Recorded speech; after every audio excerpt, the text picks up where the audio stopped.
नमस्कार मित्रांनो, आठवड्यातून आयोगादी सरकारचं कर्मचाऱ्यांना मोठं गिफ्ट. होळीच्या आधी गुड न्यूज.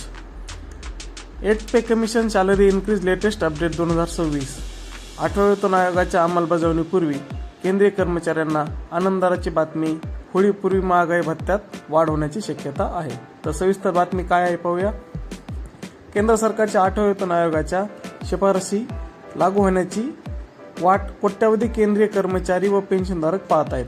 7वा वेतन आयोग डिसेंबर 2025 मध्ये संपणार असून त्यानंतर पुढील वर्षी मार्च-एप्रिल दरम्यान 8व्या वेतन आयोगाच्या शिफारसी लागू होतील अशी शक्यता वर्तवली जात आहे.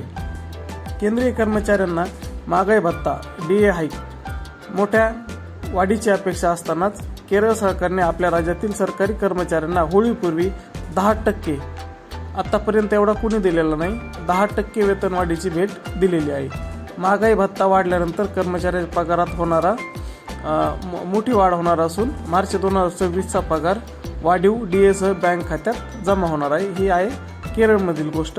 आता काय झालं केरळमध्ये डीए 25% वरून डायरेक्ट 35% केलेला आहे.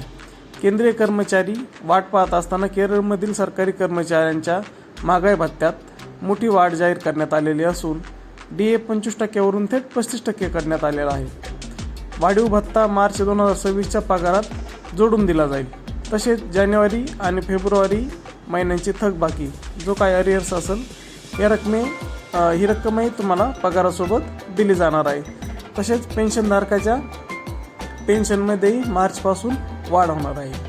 तर आपल्यासाठी काय आता होळीपूर्वी केंद्रीय कर्मचाऱ्यांसाठी गुड न्यूज. केरळ सरकारने वाढ जाहीर केल्यानंतर आता केंद्रीय कर्मचाऱ्यांना महागाई भत्त्याची वाढ घोषणेची अपेक्षा आहे. मागील 5 वर्षाचा पॅटर्न पाहिला तर महागाई भत्त्याची घोषणा सहसा मार्च महिन्यात करण्यात आलेली आहे. त्यामुळे यंदाही केंद्र सरकार होळीपूर्वी डीएची घोषणाही करू शकते अशी शक्यता वर्तवली जात आहे. डीए वाढल्यावर पगारावर आपल्या किती परिणाम होणार. केंद्र सरकारने जानेवारी ते जून 2026 कालावधीसाठी महागाई भत्त्यात वाढ जाहीर करू शकते. सध्या केंद्रीय कर्मचाऱ्यांना 58% डीए भत्ता मिळतो. यात 2% वाढ होऊन तो 60% होण्याची शक्यता आहे.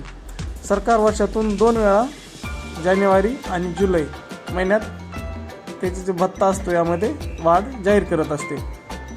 जर 2% वाढ जाहीर केली तर कर्मचाऱ्यांच्या मूळ वेतनावर त्यांना पगारात ही वाढ डायरेक्ट दिसून येईल.